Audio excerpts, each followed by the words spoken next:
Bueno, eh, yo voy a ir avanzando. A medida que ustedes tengan alguna consulta, prendan el micrófono y hablen directamente. No me escriban por el chat porque por ahí no los escucho. Entonces, eh, para agilizar las cosas, directamente prendan el micrófono y me consultan. Eh, bueno, el día martes con el ingeniero Breuer ustedes tuvieron la clase teórica de cilindro de pared gruesa o también llamado cilindro de alta presión. Habrán visto que hay una enorme cantidad de fórmulas, de ecuaciones. La idea de la clase de hoy es que utilicemos la más importante de esas ecuaciones para resolver algunos ejercicios y que ustedes tengan todas las herramientas para encarar los ejercicios del compendio y también los ejercicios del apunte 365 y que también obviamente les sirve para el parcial. Eh, Aquí en esta primera diapositiva lo que hice fue básicamente hacer un resumen de las hipótesis en las cuales se basan las ecuaciones más importantes de este tema. De todas maneras, ustedes habrán visto y van a ver de aquí en adelante que todos los desarrollos se van a basar básicamente en plantear tres tipos de ecuaciones. Ecuaciones de equilibrio, ecuaciones cinemáticas y relaciones constitutivas. A partir de esas tres tipos de ecuaciones, uno puede encontrar las diferentes ecuaciones que necesite para resolver el problema. Si bien aquí están, bueno, están detalladas, como les dije recién, las hipótesis, no voy a entrar en esto porque no, o sea, corresponde a la parte teórica y no tiene sentido volver a repetirle lo mismo. Sí, lo que les voy a mostrar son las diferentes ecuaciones que vamos a usar nosotros. Recuerden que en este tema vamos a trabajar con tres tipos de tensiones. Tensiones radiales, tensiones tangenciales y tensiones axiales. Esas tres tensiones, lo importante es que a ustedes les quede claro es que son tensiones normales. No son tensiones de corte. Son tres tensiones normales. Por más que esta, que está acá, que es la tensión tangencial, uno por el propio nombre, tensión tangencial, piense que sea una tensión de corte. Bueno, no es una tensión de corte, sino que es una tensión normal. La radial tiene la dirección del radio, la tangencial es tangente al cilindro o perpendicular al radio, y la tensión axial o tensión en dirección Z a lo largo del eje del cilindro es esta que está dibujada aquí. Esta expresión y esta expresión me permiten calcular las tensiones radiales y tangenciales cuando el cilindro está sometido de manera simultánea a una presión interior y una presión exterior. A partir de estas dos ecuaciones uno puede ir a los casos particulares. Uno de los casos particulares es cuando la presión exterior es igual a cero. Cuando la presión exterior es igual a cero y solamente tenemos presión interior, las dos ecuaciones anteriores se reducen a esto que está acá.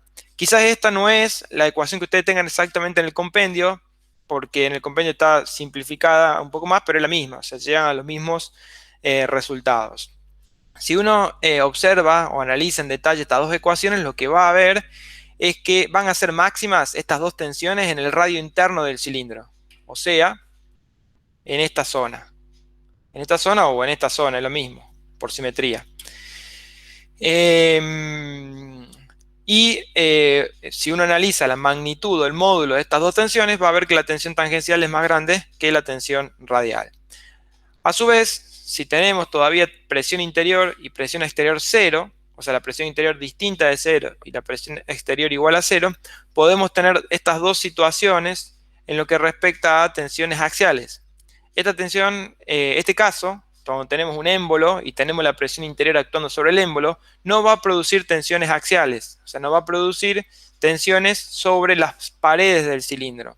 En cambio, este caso sí va a producir tensiones axiales en la dirección del eje, producto de que la presión interior está actuando sobre esta cara y por lo tanto lo que está tratando de hacer es traccionar a las paredes del cilindro. Lo que se asume es que la distribución de esas tensiones axiales en este espesor son constantes. Después, a su vez, también habrán visto en el teórico que si uno analiza este valor de tensión, analiza este valor de tensión y este valor de tensión, se van a dar cuenta que pueden ordenar esas tensiones de esta manera cuando las evalúan en el radio interno, que es la zona más desfavorable. Profe, Sí, eh, ahí dice que, bueno, las tensiones tangenciales eh, van a ser uniformes las en las tensiones paredes axiales. axiales, Sí. pero en la tapa, la parte de arriba, ¿también va a ser uniforme? Pasa que ahí tenés ese caso particular no lo estamos analizando. ¿Por qué? Porque si vos ves la hipótesis, lo que, una de las hipótesis que se asume en este caso es que estás alejado de los extremos. O sea, estarías alejado de acá y estarías alejado de acá, en principio. De todos modos, acá lo que vas a tener es una especie de aplastamiento sobre, esta parte. Y uno lo que debería ver es eh, primero una especie de corte acá, y después también ver el propio aplastamiento. Pero en este caso no lo vamos a tener en cuenta nosotros. Lo que nos vamos Bien, a enfocar es lo que pasa sobre los espesores laterales del cilindro. ¿Está bien? perfecto. Entonces, bueno, les decía que en la zona más desfavorable, aquí y aquí, uno puede hacer este ordenamiento y de esta manera poder construir el tensor de tensiones. Como les dije antes, son tensiones normales, no tenemos tensiones de corte, por lo tanto, si uno quiere construir el tensor de tensiones con esas tensiones, vamos a obtener un tensor diagonal, donde esta sea la componente 1,1, esta sea la componente 2,2 y esta sea la componente 3,3 del tensor de tensiones. El otro caso que tenemos es cuando la presión interior es igual a cero y la presión exterior es distinta de cero. Bueno, es otro caso particular de esta expresión. Hacemos esto igual a cero y lo que obtenemos básicamente es esto. Eh, y después uno sí lo que debería hacer es un análisis de dónde se producen las situaciones más desfavorables. Eh, Otra de las cosas que también ustedes estuvieron analizando es el tema de los cilindros sunchados. Los cilindros sunchados básicamente es una construcción que se realiza con el objetivo de disminuir las tensiones máximas. Habrán visto que este gráfico que está acá es el gráfico que resulta de aplicar el criterio de Tresca en la situación, en el caso más desfavorable.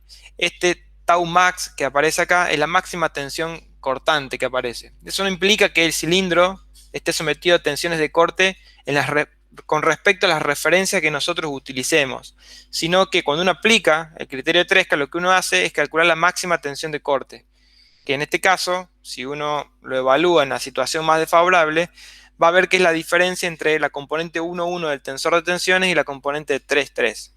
Bueno, eso dividido la presión interior es lo que está graficado acá.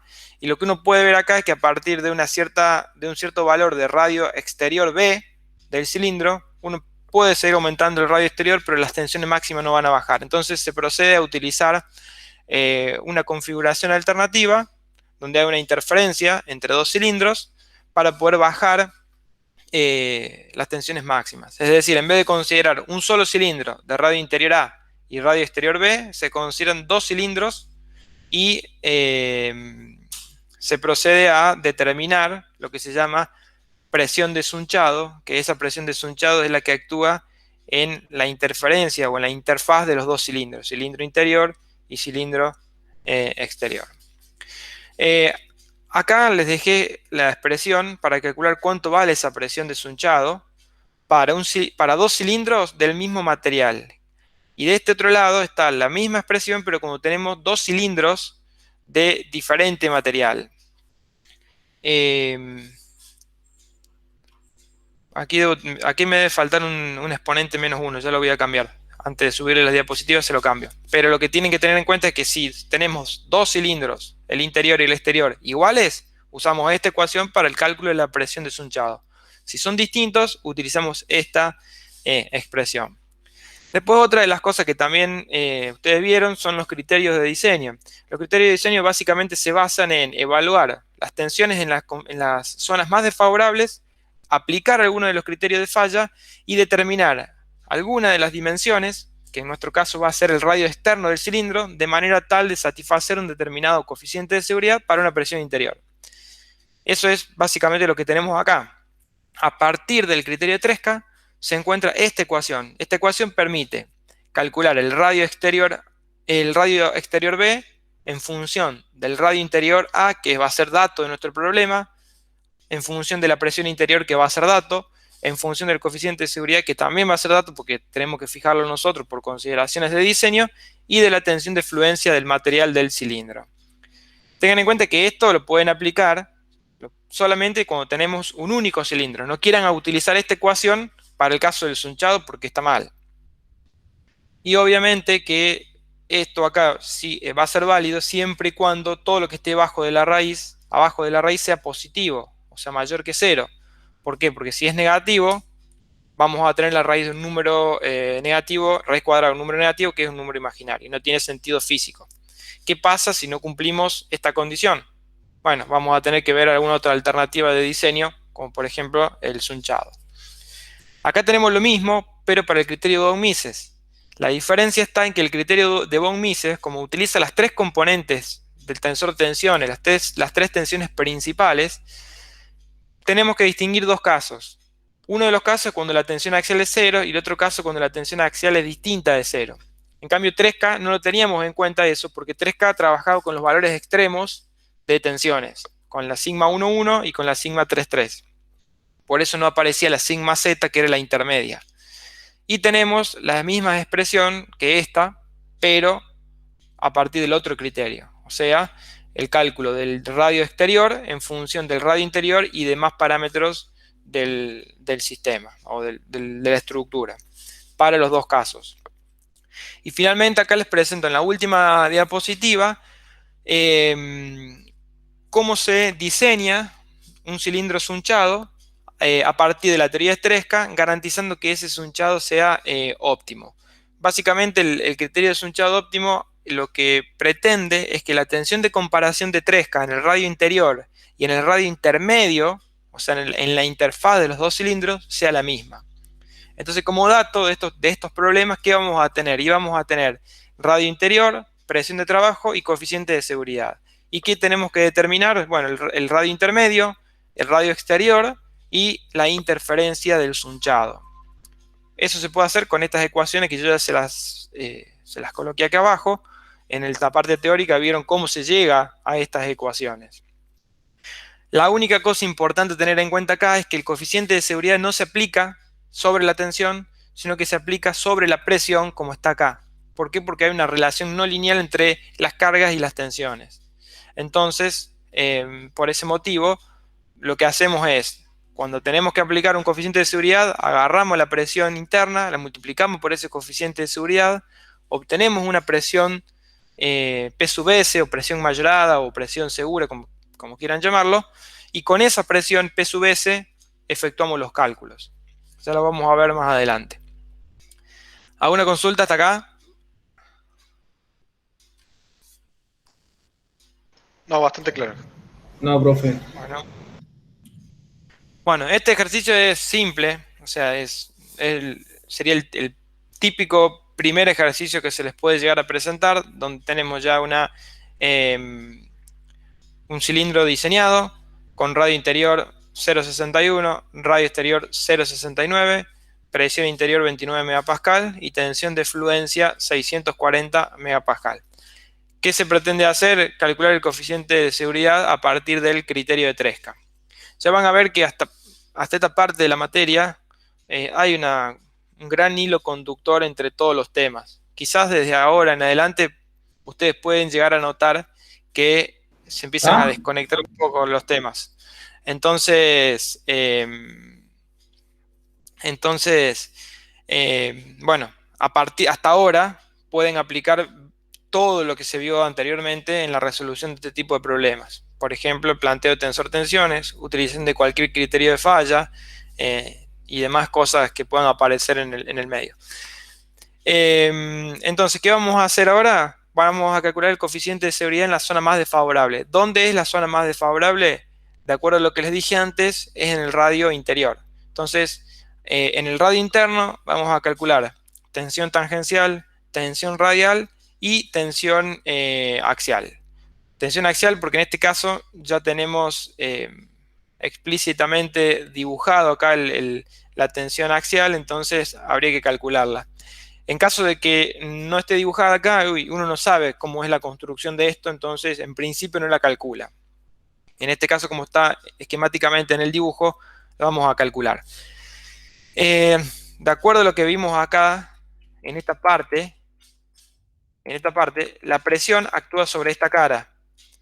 Esa cara tiene un área que es igual a pi por el radio al cuadrado. ¿Cuál es el radio? El radio interno. Entonces, por eso,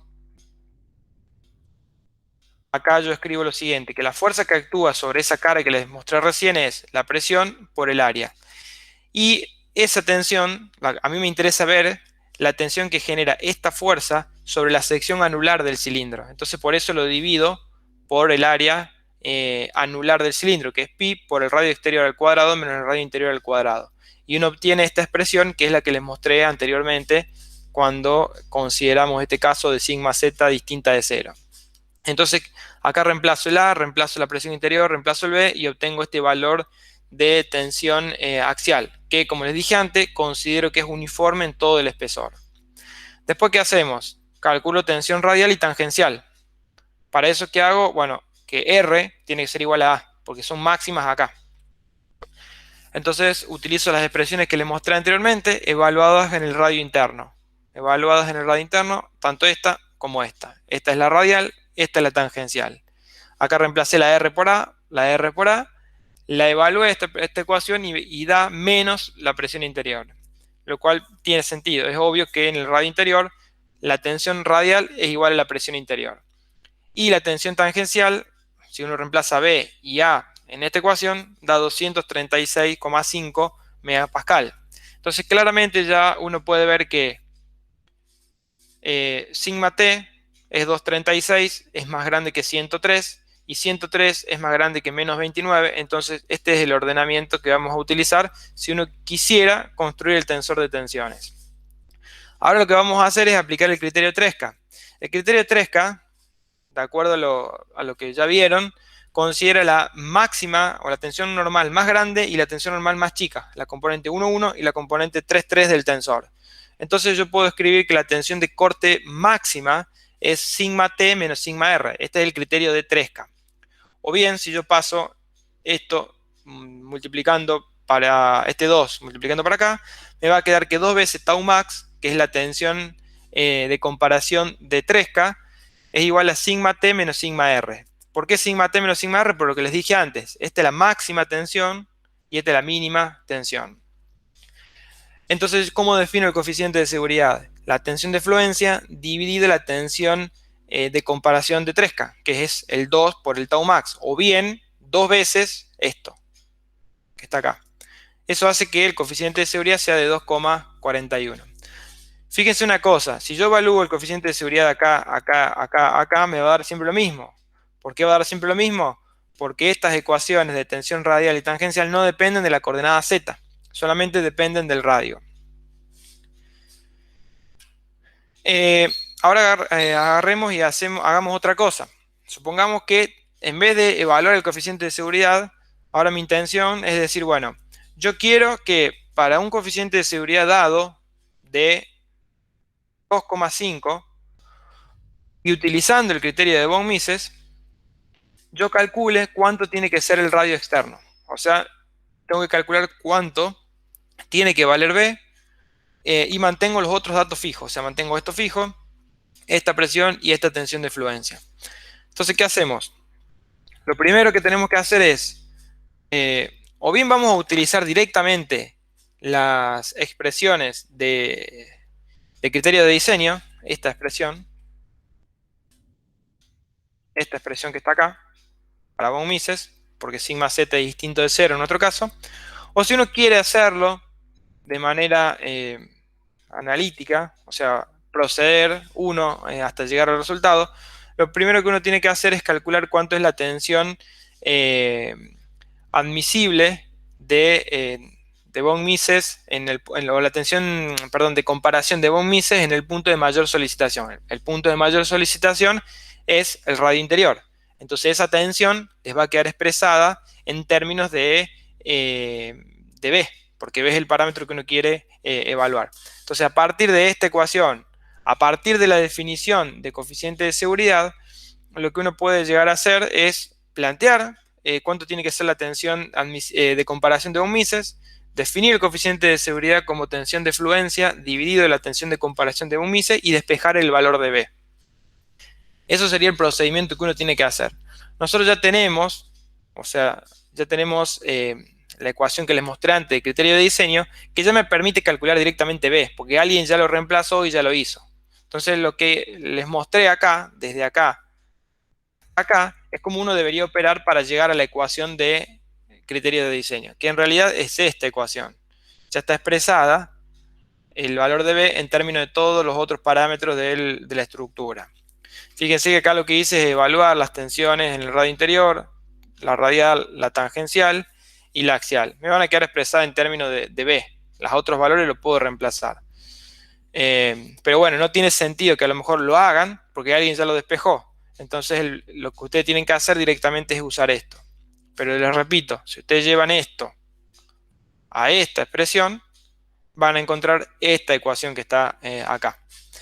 Entonces, reemplazando tensión de fluencia, coeficiente de seguridad, presión interior y el valor de A, calculamos cuánto tiene que ser el radio exterior B. Estos son los dos ejercicios más simples o más típicos de este tema. O bien calculamos el coeficiente de seguridad a partir de los datos que ya son dados, o bien a partir de un coeficiente de seguridad que nos dan como dato, calculamos cuánto tiene que ser el radio exterior. ¿Alguna duda? ¿Alguna consulta?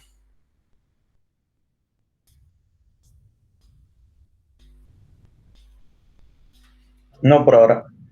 Bueno, cualquier cosa ustedes me detienen y lo vemos. No hay problema. El otro tipo de ejercicios que vamos a ver es con sunchado. Fíjense que en este caso tenemos una instalación que ya fue sunchada y el enunciado nos pide determinar el estado tensional. O sea, calcular cuál es el coeficiente de seguridad en los diferentes puntos del cilindro sunchado. Lo vamos a hacer utilizando los dos criterios que comúnmente usamos, que es Von Mises y Tresca. ¿Qué tenemos que ver acá primero? Lo primero es que, además del sunchado propiamente dicho, que genera una presión en la interfaz, vamos a tener también una presión interior. Entonces uno puede pensar esto como dos problemas por separado. Primero, determinar el estado tensional que genera el sunchado y después determinar el estado tensional que genera la presión interior.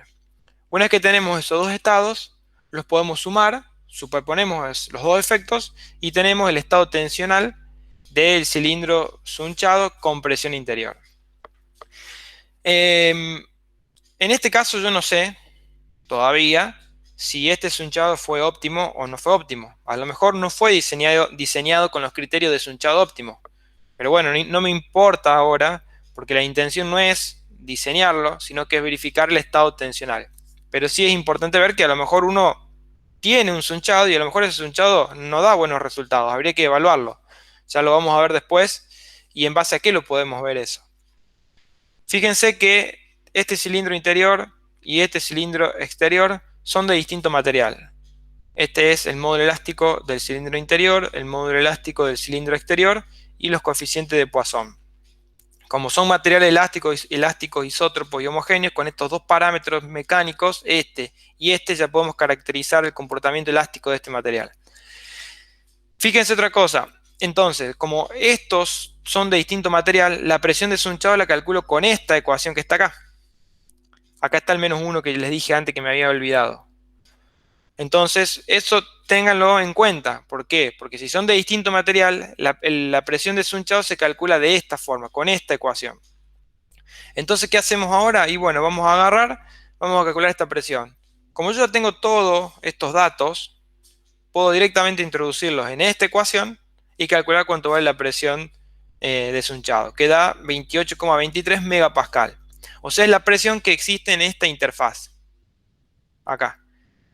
Esa presión va a ser presión externa para un cilindro y presión interna para otro cilindro. Para el cilindro interior va a ser presión externa y para el cilindro exterior va a ser presión interna. Por lo tanto, para evaluar el estado tensional de los dos cilindros tenemos que tener en cuenta eso. Y también una cosa importante que tienen que tener en cuenta es que todas las ecuaciones anteriores están escritas en términos de A y B, radio interior A y radio exterior B. Pero cuando uno esté trabajando, por ejemplo, con el cilindro exterior, el radio interior ya no va a ser A, va a ser B, y el radio exterior no va a ser B, sino que va a ser C. Entonces tengan cuidado de no meter la pata con eso, porque por ahí ustedes en las ecuaciones ven A y B y reemplazan A y B, pero no tienen que reemplazar A y B, tienen que reemplazar B y C.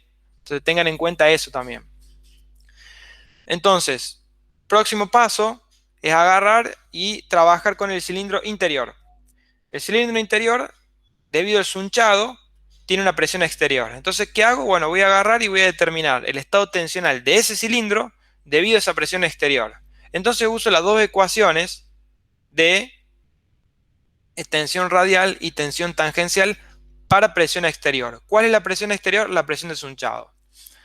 Otra cosa que tienen que prestar atención, fundamentalmente acá y en la parte teórica, es que todas estas cosas de sunchado asumen esto. Tengan cuidado con eso. Sobre todo porque, bueno, es necesario saber que está asumiendo una tensión axial 0. Entonces vamos acá. Vamos a calcular el estado tensional del cilindro interior.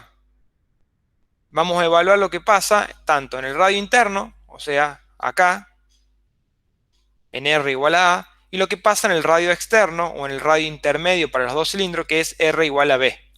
Entonces lo que hago es evaluar esta expresión y evaluar esta expresión para R igual a A y para R igual a B. Acá sí yo mantengo A y B porque el cilindro interior tiene como radio interior A y como radio exterior B. Entonces, todos esos datos, los dos radios, yo los conozco, evalúo esta expresión en A, evalúo esta expresión en A y obtengo esto. Evalúo esta expresión y esta expresión en B y obtengo esto que está acá. Entonces, fíjense que en el radio interior, la tensión radial es 0 y la tensión tangencial es de menos 254 o 255. Y en el radio exterior, o radio R igual a B, radio exterior para el cilindro interior, o radio interior para el cilindro exterior, tenemos estas tensiones, esta y esta. Lo que sí tengan en cuenta es que este estado tensional es solo para el cilindro interior, porque para el cilindro exterior, o sea, para este cilindro, lo que sucede en este radio no lo puedo evaluar de esta forma. Tengo que agarrar y utilizar las ecuaciones de cilindro con presión interior y ver qué es lo que está pasando. Entonces, ¿qué hice además de calcular esto en los dos puntos extremos? Bueno, graficar esta ecuación y graficar esta ecuación en función del radio. ¿Pero para qué valores de radio? Y para R igual a A hasta R igual a B. O sea, lo que pasa en el tramo comprendido entre A y el tramo hasta B, en este pedacito. La variación de esas dos tensiones en este pedacito están graficadas acá. Ahora vamos a hacer lo mismo, pero para el cilindro exterior. El cilindro exterior, o sea, este cilindro que está acá, tiene como radio interior a B y como radio exterior a C. Por eso, si ustedes miran estas dos ecuaciones que yo les escribí acá, tienen colocado B, C y B, o C y B acá abajo. Originalmente estas ecuaciones tenían A y B, pero yo ya hice el cambio en esta parte para poder aplicarla correctamente. Eso es lo que no tienen que errarle, porque si le erran en eso, chao, les va a dar cualquier cosa. En este caso ahora la presión interior para el cilindro exterior es P sub Z, o sea la presión del sunchado. ¿Y qué hice? Bueno, lo mismo que antes, la evalué en el radio interno, R igual a B, y en el radio externo, R igual a C. Para la tensión radial, en el radio interno es menos 28, que a qué es igual a la presión de sunchado. Y la tensión tangencial, 334. Y en el radio exterior, 0 radial y 306 tangencial. Y el comportamiento es este que está aquí. Ahora bien, lo siguiente que hice fue graficar en un mismo gráfico lo que sucede entre R igual a A y R igual a C. Esto es A, acá tenemos B y acá tenemos C. Fíjense cómo en el caso de la tensión tangencial hay un salto, no solamente hay un cambio de signo, sino que hay un cambio en la magnitud también, cuando uno pasa a través del el radio intermedio o a través de la interfaz. ¿Por qué? Porque esa tensión tangencial es de compresión para el cilindro interior, esta zona, y de tracción para el cilindro exterior. Eso como consecuencia de que en un caso la presión de sunchado es exterior y en el otro caso actúa como presión interior. Esto es solamente, todo esto, lo que me está generando la presión de sunchado. Ahora también tenemos que ver lo que está generando esta otra presión, que es la presión interior. ¿Cómo hacemos en ese caso? Bueno, en ese caso también es importante que presten atención. En ese caso vamos a considerar un único cilindro con radio interior A y radio exterior C. Por eso, estas ecuaciones de tensiones con presión interior están escritas en términos de C y en términos de A. ¿Está bien? Entonces, ¿qué hacemos ahora? Evalúo en R igual a A y evalúo en R igual a C. Obtengo estos dos valores para cada caso. Y la grafico y tenemos este comportamiento. Obviamente que en este caso, al hacer esto una función continua, no va a haber ningún salto en el radio intermedio. El radio intermedio está por acá. Si vemos el valor del radio intermedio es 0,34. Entonces acá está el radio intermedio, no hay ningún salto. Entonces esta es la variación de las tensiones tangencial y radial considerando un único cilindro de radio interno A, radio externo C, con presión interior. Acá sí se puede ver claramente que las dos tensiones son máximas en el radio interno. Bueno, todavía no terminó el ejercicio. ¿Por qué? Porque lo que tenemos que hacer es superponer el efecto de la presión interior con el efecto de sunchado. Si uno en principio hubiese dicho, bueno, no aplico el sunchado y construyo mi cilindro con un solo cilindro de radio interno A y radio externo C, bueno, el resultado sería este. Este es el estado de tensiones. Después habría que calcular el coeficiente de seguridad y lo que sea, pero el estado tensional es este. Ahora, como yo tengo sunchado, a este estado le tengo que sumar este estado. Y eso da como resultado esto que está acá. Lo que hice fue sumar directamente los gráficos. Lo hice a través de MATLAB. Después les voy a subir junto con la clase el script que utilicé para hacer esto. Entonces fíjense, obviamente va a seguir apareciendo el salto en la tensión tangencial en la zona correspondiente a la interfaz. ¿Por qué? Y por el gran salto que aparece acá. Si bien en este caso es continua, la suma de las dos cosas va a ser discontinua. Pero fíjense una cosa, acá bueno les fui escribiendo cuánto valen las tensiones en el radio interior, en el radio intermedio, acá también, y en el radio exterior. Fíjense que esta que está acá arriba corresponde a la tensión tangencial correspondiente al cilindro exterior, perdón, y esta que está acá abajo al cilindro interior. Ahora bien, sí. ¿Te puedo hacer una consulta? Sí. Cuando analizamos como un cilindro único, ¿no? Sí, Sí.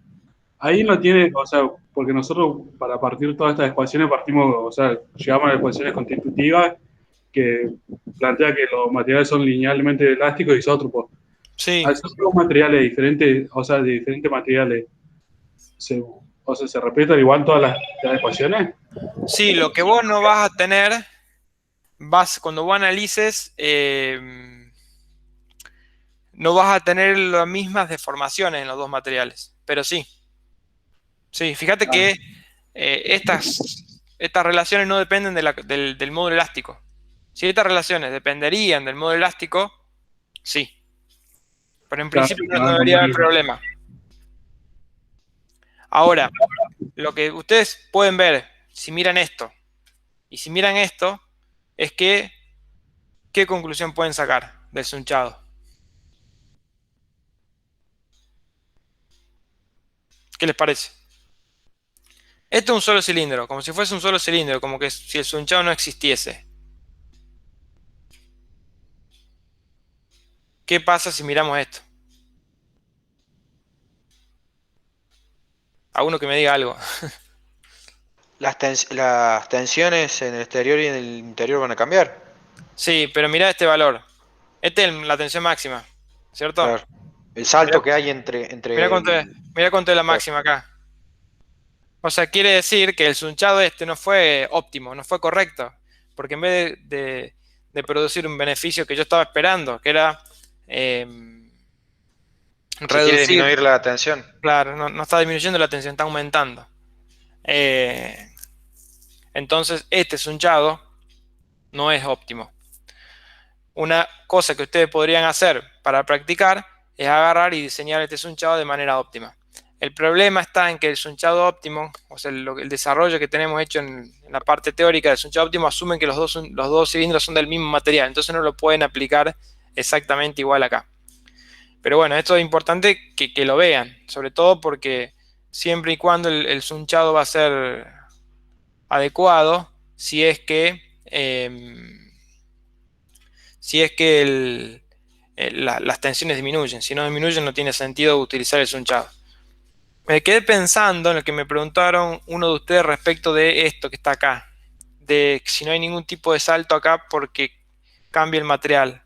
Pensándolo, debería aparecer algún salto. Encima este ejercicio yo lo saqué de un ejercicio que di otro profe años anteriores y yo lo fui cambiando para mostrarles cosas.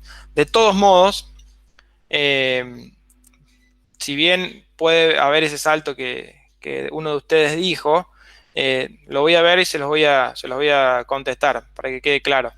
De todos modos, el proceso este que yo les vengo diciendo, si tenemos los dos cilindros del mismo material, aplica.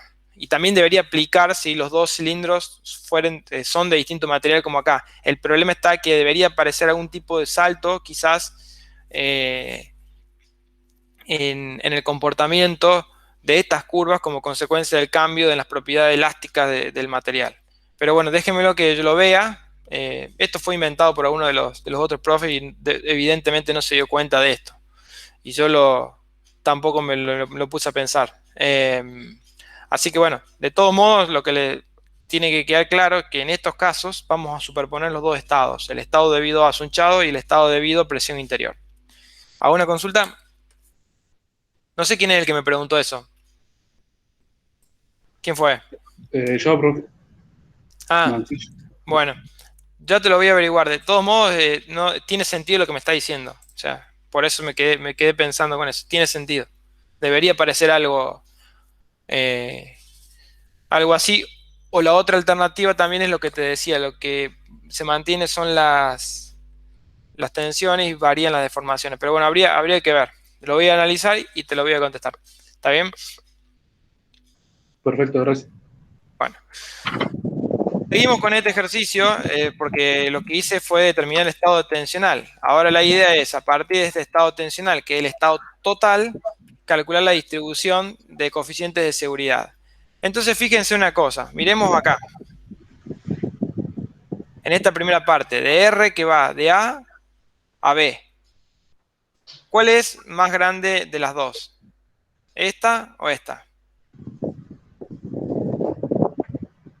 Si ustedes tienen que ordenar esto en orden decreciente, como hacíamos antes, con tensión tangencial, tensión axial y tensión radial. En este caso, desde 0, desde R igual a R igual a B, esta es más grande que esta. Entonces, en el tensor de tensiones, lo que uno debería escribir es esto. 0 para el axial, la tensión radial acá y la tensión tangencial última. ¿Está bien? ¿Todos se dan cuenta de eso? Y si analizamos esta otra parte que está acá, en esta otra parte, desde R igual a B a R igual a C, la tensión tangencial es más grande que la tensión radial. Por lo tanto, el ordenamiento es el que nosotros trabajábamos anteriormente. Tangencial, axial y radial. Si bien el orden acá, justo en este caso, no va a cambiar nada, es importante que lo ordenen como corresponde. Entonces, fíjense que desde acá hasta acá y desde acá hasta acá usamos este tensor y desde acá hasta acá utilizamos este otro tensor. Y a su vez también, a la hora de calcular el coeficiente de seguridad, tenemos que tener en cuenta que En la primera parte tenemos un material, en la segunda parte tenemos otro material y por lo tanto tenemos dos tensiones de fluencia distintos. Por eso es que puse acá tensión de fluencia en función del radio. Utilizo esta expresión para el cálculo del coeficiente de seguridad según Tresca y esta expresión para el cálculo del coeficiente de seguridad según von Mises. Lo que hice fue ir evaluando punto a punto cómo cambian esos coeficientes de seguridad. ¿Y qué llegué a la conclusión? ¿Qué se llegó a la conclusión? Que la zona más desfavorable es esta zona que está acá, en la interfaz, donde el coeficiente de seguridad mínimo por Tresca es 1,21 y por von Mises 1,39. Siempre uno tiene que analizar el coeficiente de seguridad más bajo de todo. Y fíjense que se da justamente en la zona donde la tensión es máxima. Entonces, la conclusión es que la superposición de los dos estados me reproduce un coeficiente de seguridad de 1,21 y 1,39 según los dos criterios de falla. ¿Alguna duda?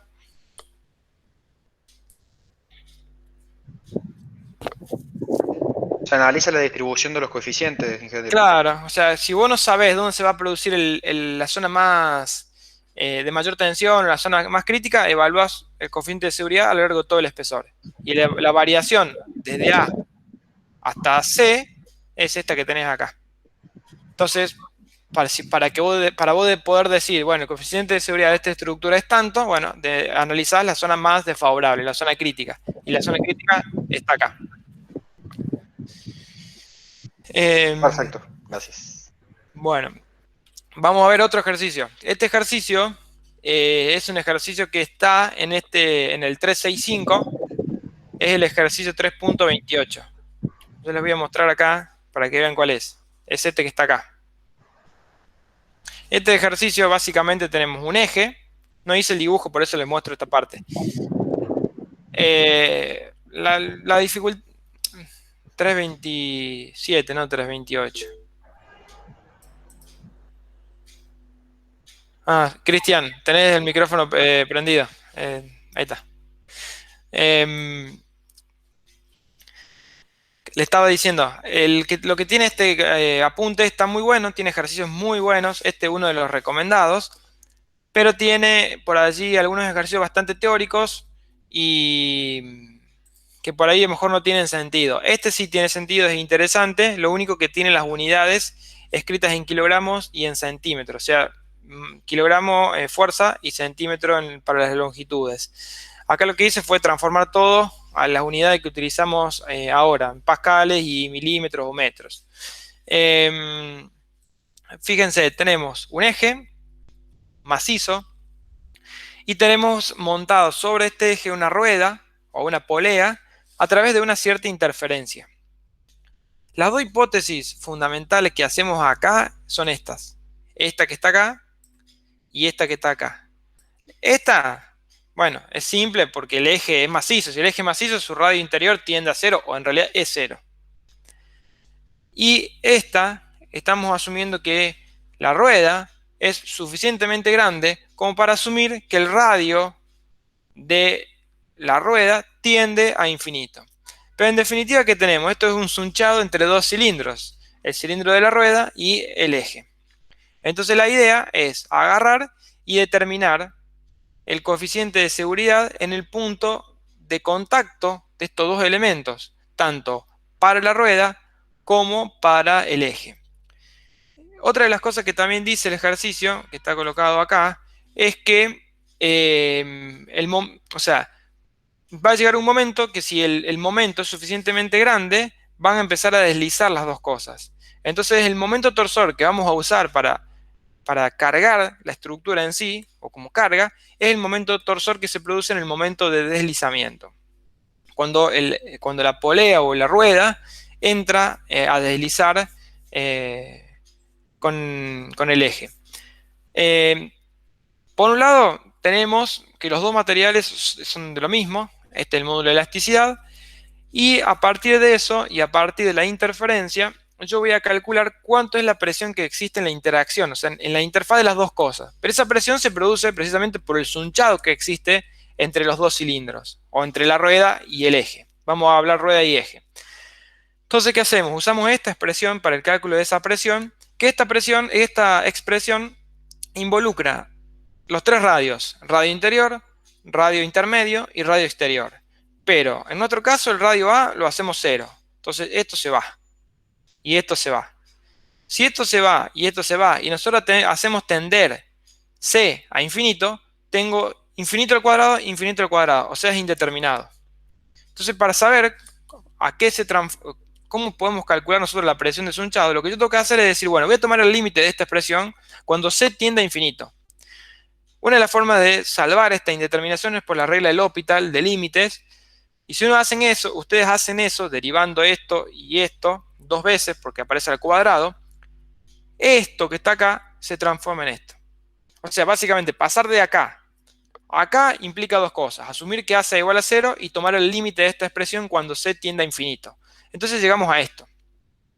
Esta ecuación la podemos evaluar porque conocemos todos los datos. Conocemos cuánto vale B, conocemos cuánto vale E y conocemos la interferencia. Por lo tanto, calculo cuánto es la presión de Sunchado. Ahí está, Sunchado.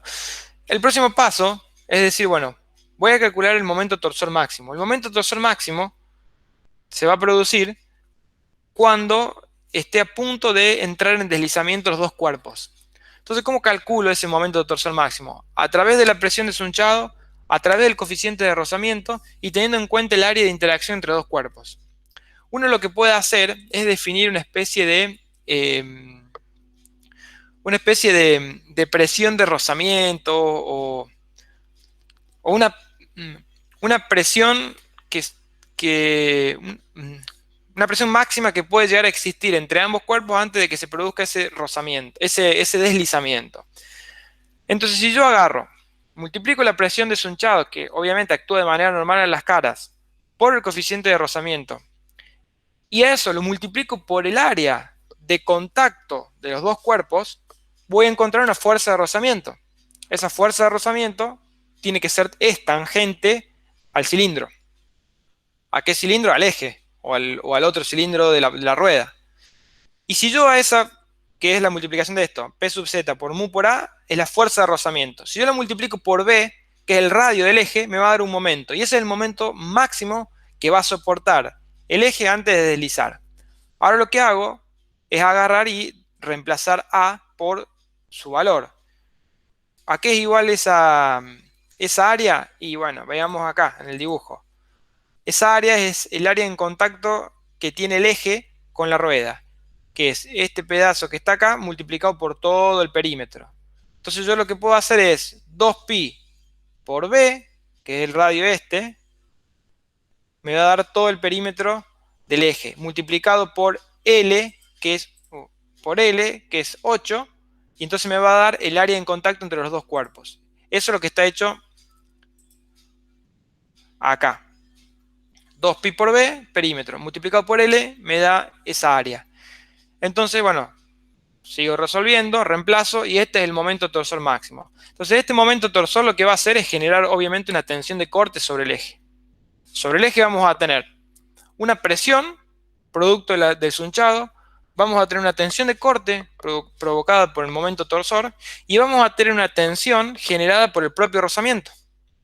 Esa tensión generada por el propio rozamiento es la que yo le dije antes, que le podemos decir presión de rozamiento, que es P por mu. Entonces, vamos a calcular las diferentes tensiones que están sobre los dos cuerpos. Esta es la expresión típica de la tensión que genera un momento torsor. Obviamente, yo lo que voy a hacer es analizar, de acuerdo a lo que me pide el enunciado, el punto A. El punto A es el punto de contacto entre los dos cuerpos. Y eso se produce para un radio R igual a B, o un radio R igual al radio del eje. Entonces, ¿qué hacemos? La tensión de corte, debida al momento torsor, es el momento torsor dividido la inercia polar multiplicada por B. La inercia polar es pi por el diámetro a la cuarta sobre 32. El diámetro en este caso es 2B.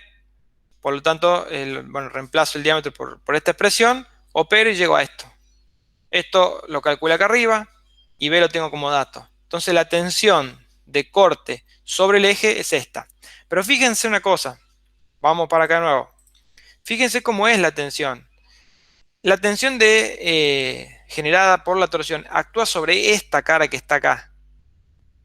Por lo tanto, si uno analiza, supongamos que acá arriba está el punto de contacto que yo quiero ver.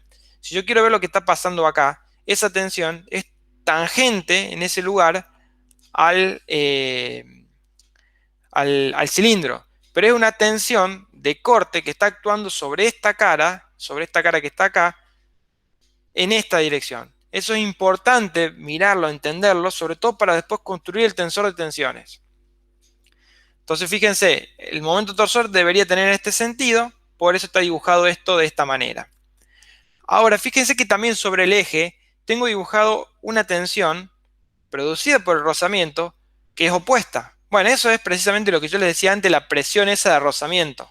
Es una tensión que está actuando en esta otra cara distinta a esta, en otro sentido opuesto, o sea, en la dirección hacia la derecha.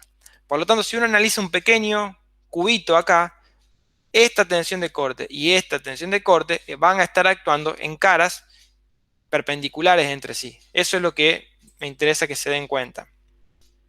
Si bien acá uno calcula las tensiones sin signos, sin nada, cuando construye el tensor de tensiones, tienen que entrar esas tensiones con un determinado signo, porque si no les va a dar mal, les va a dar cualquier cosa cuando ustedes calculen las tensiones de comparación.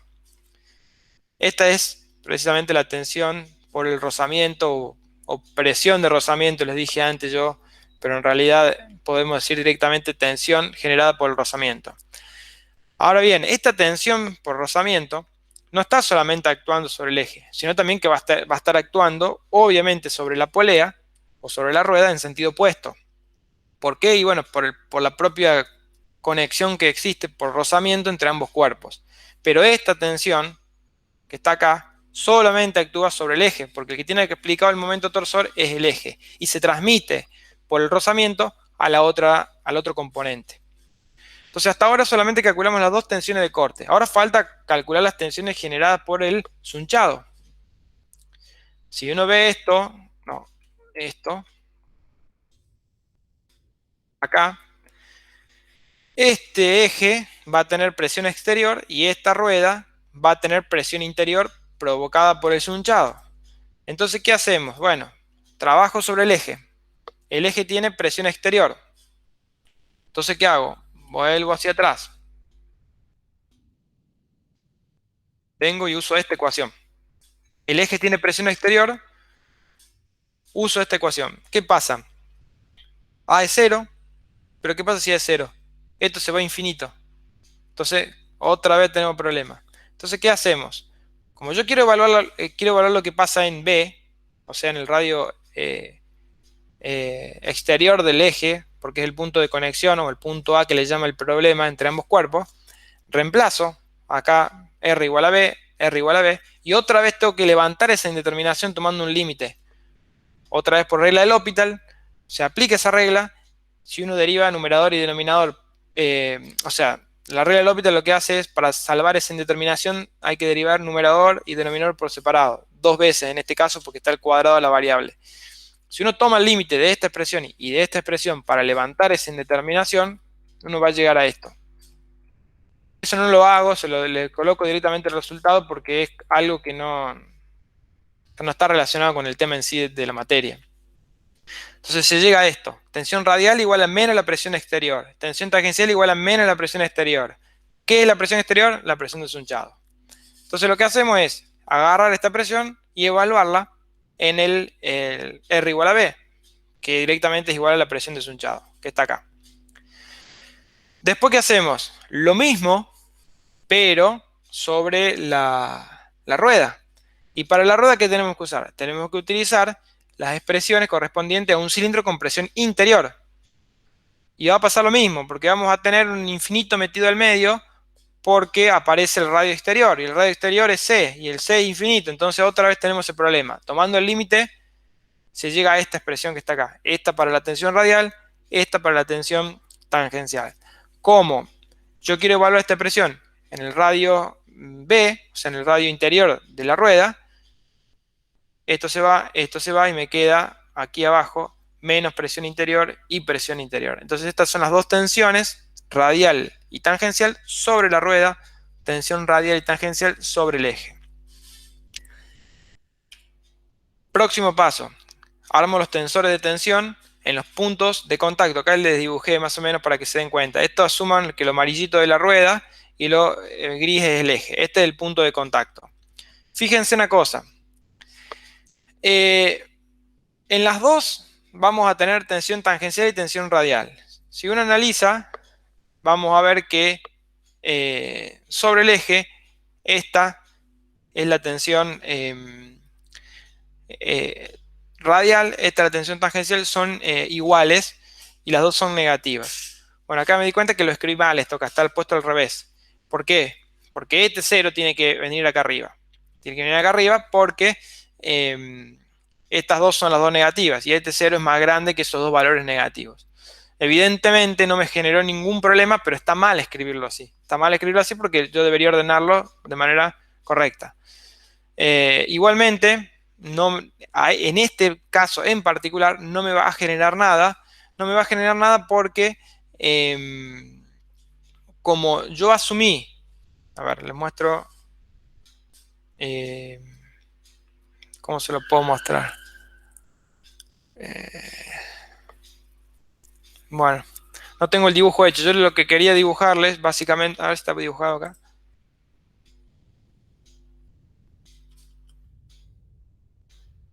Bueno, acá está dibujado. Este es el cubito elemental que yo debería habérselos dibujado en el PowerPoint.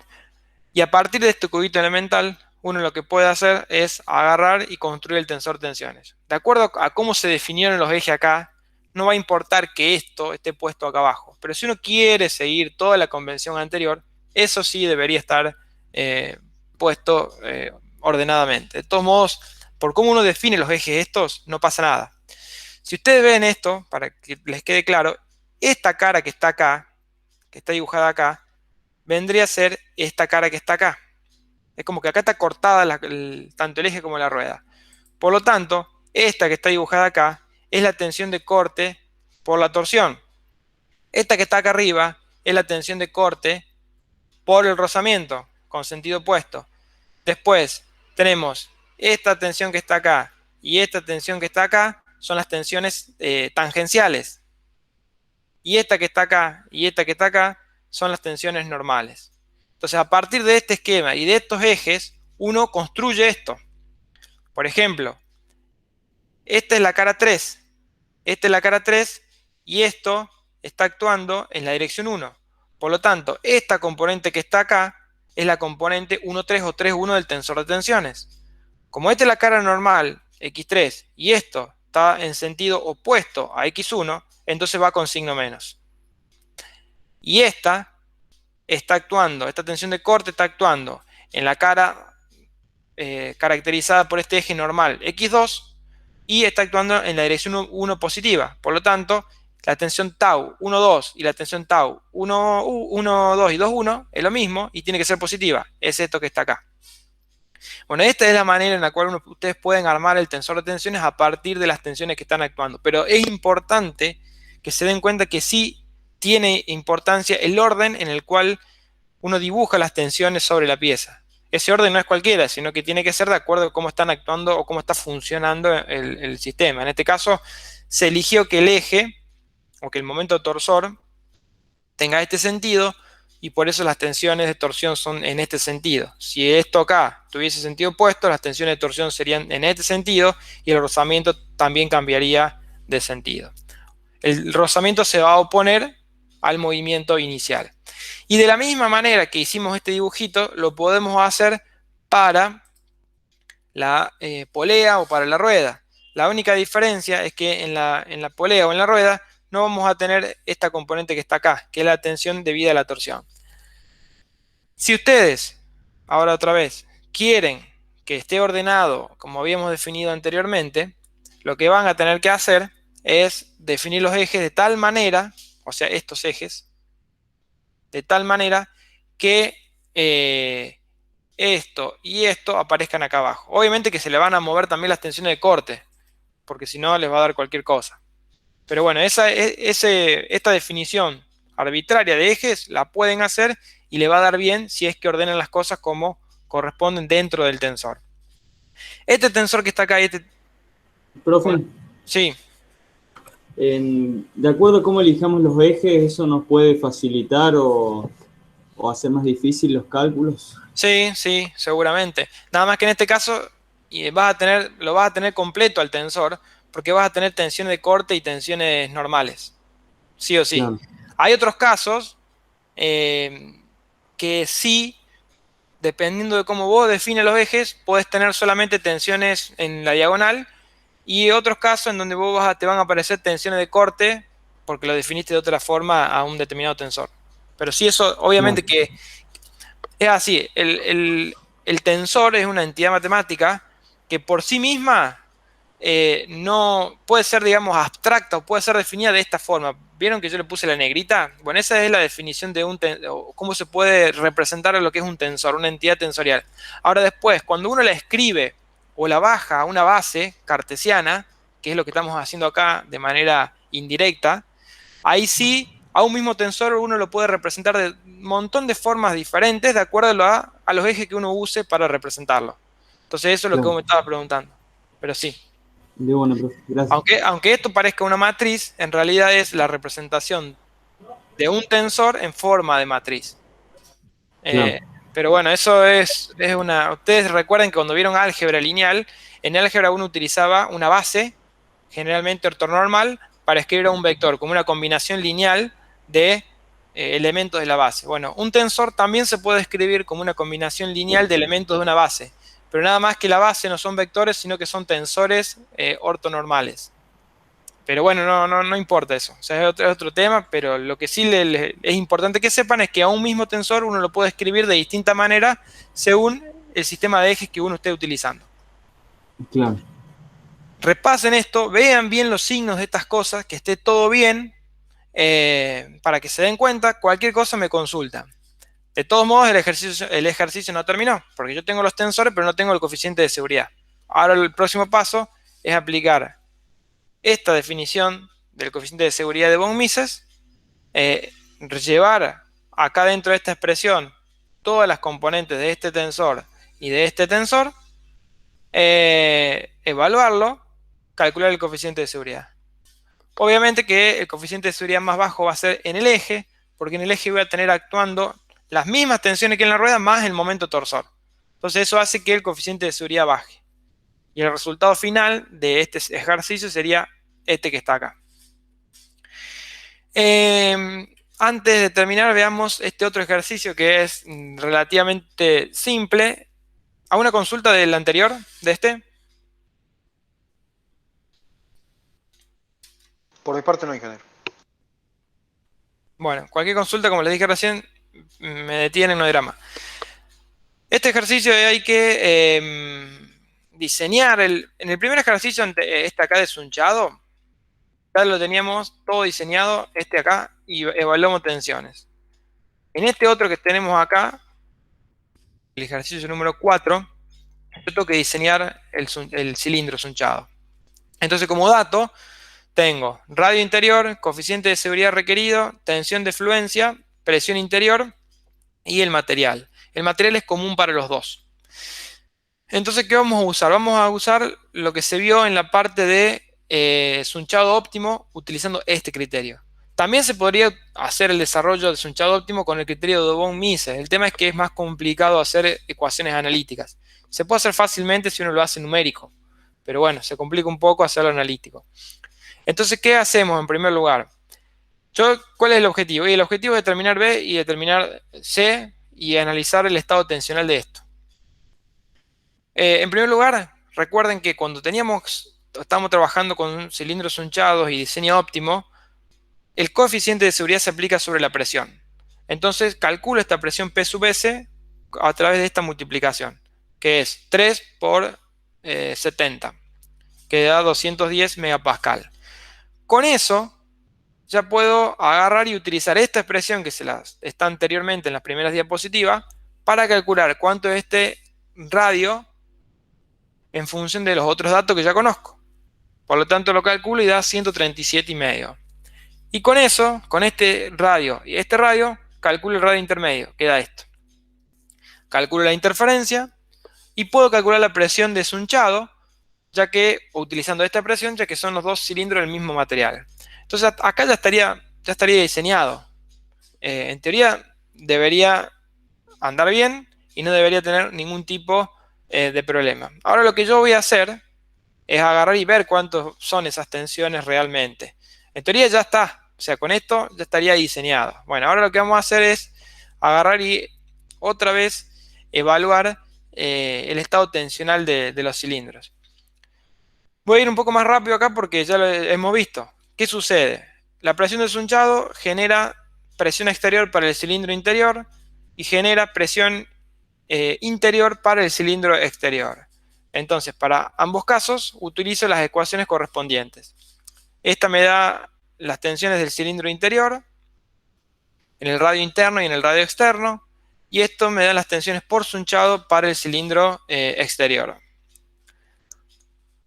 Ya lo tengo, bueno, ya están calculadas. Esto la puedo evaluar si quiero en función del radio, entre A y B, y entre B y C. Y después también lo que hago es calcular las tensiones radiales y tangenciales, pero debido a la presión interior. Y fíjense nuevamente esto. Yo estoy utilizando primero las ecuaciones para presión interior, con un único cilindro que va de A a C. ¿Y con qué presión acá? Con la presión mayorada, o la presión segura. Entonces, ¿qué hice? Evalué esas tensiones radiales y tangenciales de un único cilindro en el radio interno, en el radio intermedio y en este radio externo.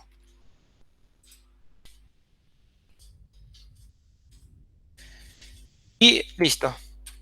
Acá está graficada las tensiones, la variación de tensiones por el sunchado entre A y C.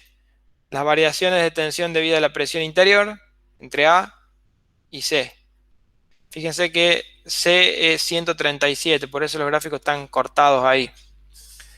Después sumo las dos y me da esta distribución de tensiones. Y después, ¿qué hice? Bueno, en el cálculo, la tensión admisible, o la tensión, perdón, de comparación de 3K. ¿Por qué la calculo? Y porque el criterio de sunchado óptimo se basaba en decir que el radio interior y el radio intermedio tenían que tener la misma tensión de comparación. Entonces lo que hice fue verificar eso. Y acá estoy verificando precisamente eso que está ahí. Que el radio interior y el radio intermedio tienen la misma tensión de comparación de 3K. ¿Está bien? ¿Alguna consulta de esto? Este es similar a los anteriores. La única consideración, la única cosa que hice distinta fue que acá hubo primeramente que calcular los radios, el C y el B, calcular la interferencia y a partir de eso hacer la evaluación de las tensiones. Y esta es la distribución final debido al sunchado y a la presión interior. ¿Qué otra cosa quería decirles? Ingeniero, una consulta. Sí. ¿Usted utiliza la presión mayorada Sí. en los últimos casos? Listo, perfecto. Sí. Perfecto. Otra cosa, lo que le quería decir es que todos estos gráficos yo los hice como les dije antes, con MATLAB. Les voy a subir los scripts para que ustedes, si quieren usarlo para otra cosa, les sirva. ¿Alguna otra consulta de todo esto que hemos visto? Porque quiero comentarles rápidamente el trabajo práctico de esto, así ya lo pueden hacer sin problema. ¿Alguna consulta?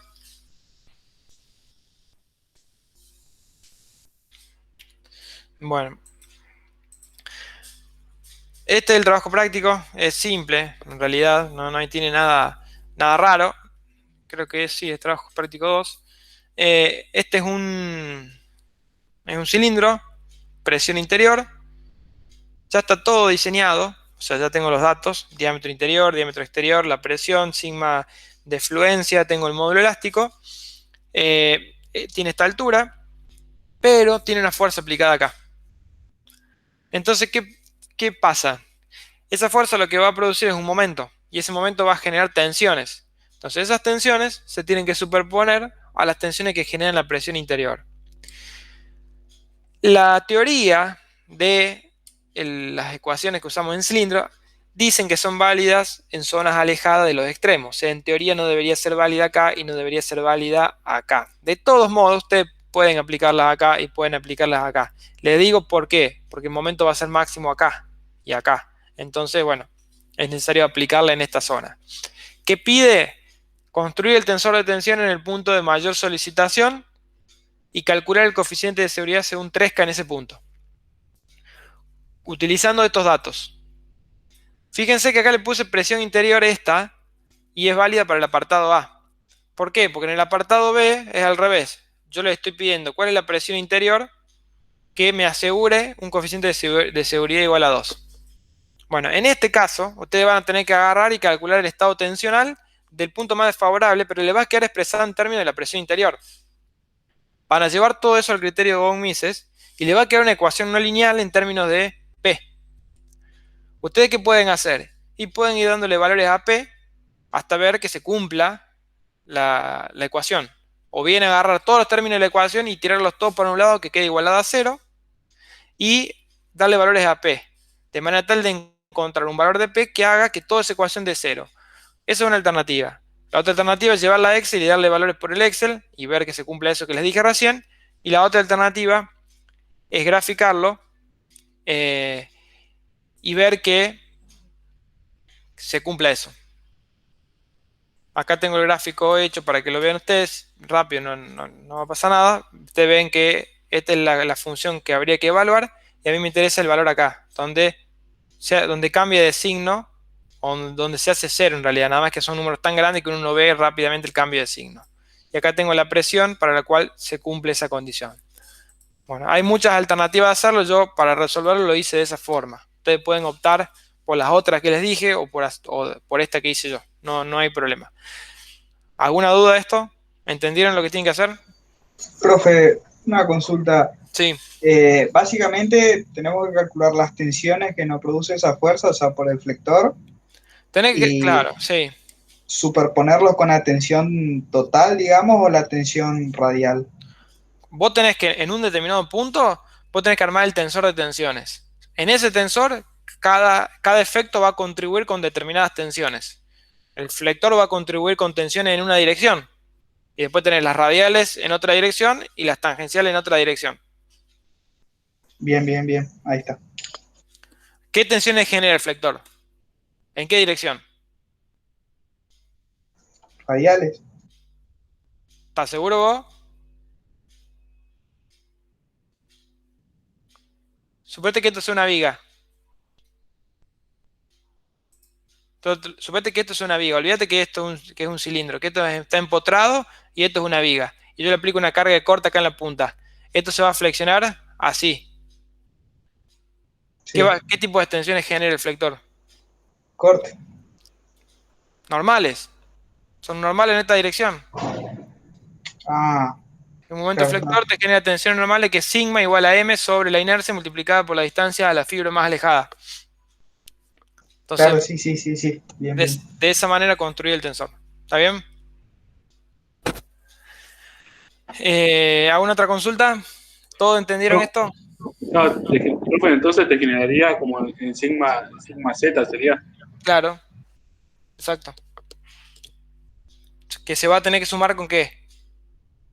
Con el sigma Z de la presión interna. Claro. ¿A dónde se va a sumar? Acá.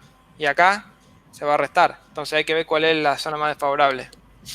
Profe, Sí. sí, la contribución principal sería el esfuerzo normal debido al momento flector. Sí, sí. Aunque también habría una componente de corte, porque Sí. intuitivamente se ve que... Sí, habría corte, pero el corte asumí que es de orden superior, que lo estás despreciando. Ah, ok. O sea, solamente esa fuerza genera un momento flector. Podría haberle hecho yo directamente dibujarle un momento flector acá y ponerle el valor, pero bueno, lo hice de esta forma.